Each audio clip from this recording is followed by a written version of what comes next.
The new exhaust with a cold start.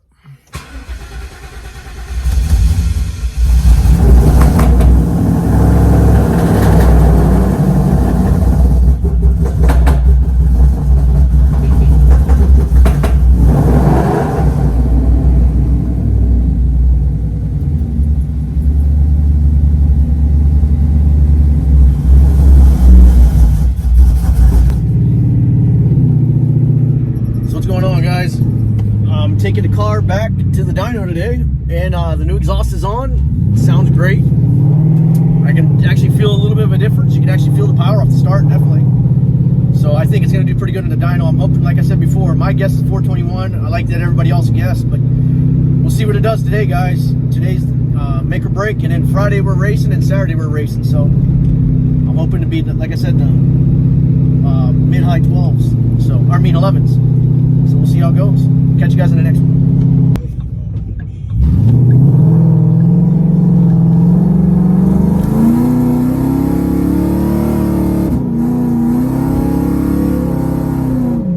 That miss is what we're hoping to get fixed. I can't stand that miss. So I'm hoping that gets fixed, and I'm hoping it makes more power, but the miss seems to be getting worse, so hopefully they can. Today I went and got the car tuned.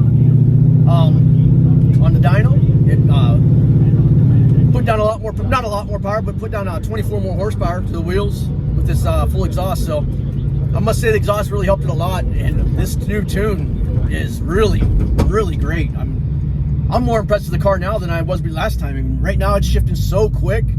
It's no miss anymore. I don't have the miss. It starts up and it don't run rough anymore, which this guy that does my tuning is really good at this stuff. I mean, he said the reason why it was running rough when it started before, because when I took the cats off, he forgot to put the something in the tune to make it to where it's not pushing more, so the O2 sensors are reading it to warm the cats up. So then he had to back that off, so now it starts up and it runs great when it starts up. So I'll give you guys a cold start maybe tomorrow. But this car is really running strong now, so I can't wait to see what he does at the track. We'll find out on Friday, but I'll catch you guys. I'm gonna finish this up at home so you guys can see. But it sounds great now with this new exhaust. I love the car. So I'll see you guys here in a little bit.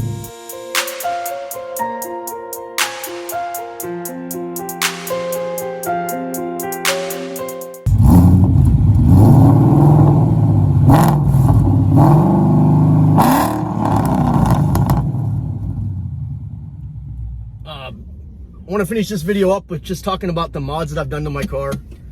The ones that worked and the ones that seemed to be kind of they're like a wash. I'd say almost a waste of money.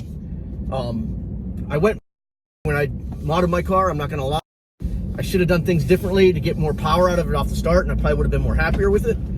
But the first big mod that I did that was the greatest mod of them all is the tune. You get a good tune, and I should have went to my local tuner here. I should have never went through Lund myself. I know that's just my opinion on it, but now that I got to pay this guy already, I should have just started out that way, because I was $1,000 almost. I was over $1,000 in with Lund, and now I'm $1,000 in with this guy when I could have just been a couple thousand. Maybe I could have been like maybe 12 or 1,400 in with this guy, because I bought my mods over 9 months time. I didn't mod the car all at one time like that. I bought them all over time, but I modded it in sections to where you can see it on my page. And it was like phase 1, phase 2, and then phase 3 kind of stretched because I didn't know that I wasn't happy with phase 3, honestly. I wasn't happy with the end result of phase 3, so I stretched it out, and now I'm done with the car. It's done, fully bolt on now, and I love it now. The car runs the best it's ever had. But the first mod, number 1, is the tune. Number 2 is a stall. I should have went with the stall before anything else.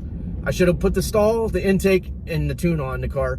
I could have kept the car probably with the stock intake and been happy with it, but the stall really woke the car up. And I love the stall converter in the car. It makes the car really perform out the whole good. Number 3 and 4 tied together. I should have done exhaust, the full exhaust, the headers and everything, or the intake. Them are a toss-up. My Boss intake, I like the looks of it. I don't know how much power it really gave me. It let me go a little bit higher, but I did the tune and intake at the same time, so it's hard for me to know. But the intake and exhaust, I'd say, are tied for 3 and 4. Them are wash right there. The next mod that I'd say number 5, this is a funny one, guys, is my seats. I love the seats in the car. I know it's not really a mod, but when I did the seats, I took some weight out, and it dropped me a little bit, not much, but I just love the way the car feels now. The whole looks of it, the feel, it makes it feel like a modern car, a newer car, you know what I mean? But it still has that old car look on the outside, which I love. My number 6 would be E85. E85, only reason I'm saying E85, I can't feel the difference, but my tuner loves E85. He says it gives it a lot more tunable, makes it a lot more, run more timing and everything for him, so he likes E85. The gears that I did, the 373s, honestly, guys, if you have an S197, it's not really worth your money. I mean, I can't really feel the difference. It made me a little bit quicker, maybe, but it didn't drop me much at the track, if anything, at the track. I mean, it makes it spool up a little faster off the start, but nothing to where it's like, oh, I gotta have the gears. It wasn't worth the $900 I paid for them, honestly.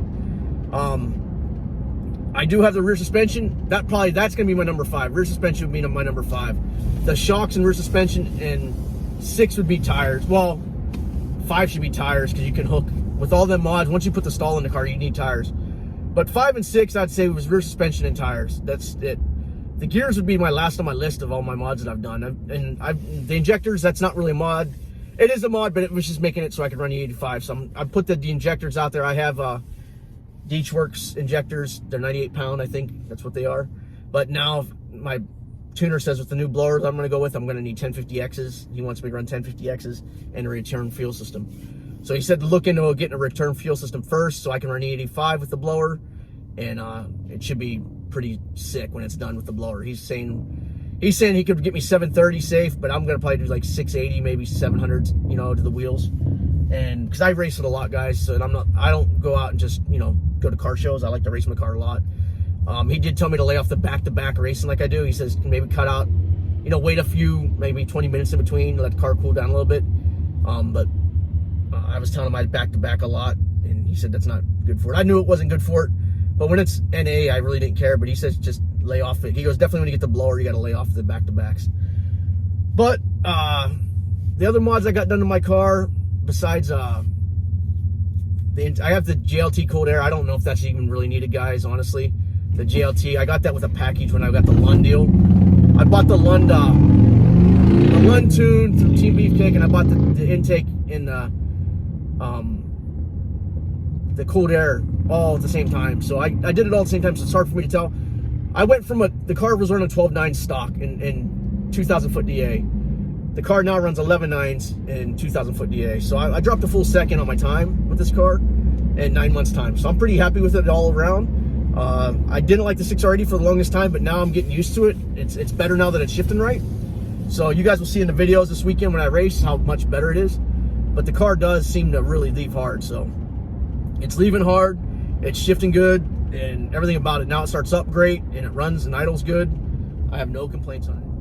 So in the end, guys, the car made 423 rear wheel horsepower and 388 foot-pounds of torque.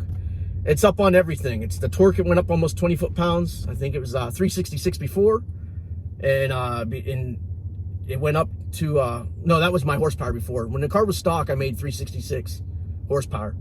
Now I'm making 423, and before my torque was like around 369, and now it's making 388. So I'm pretty sure it's 388. I'm not 100% sure, but in all, guys, the car's doing a lot better now. It runs a lot better, and it's amazing what, you know, these 9 months have done for me, for the shifting and everything. So I mean, for the car, just the shifting and all that, getting it organized. So I like it a lot more now.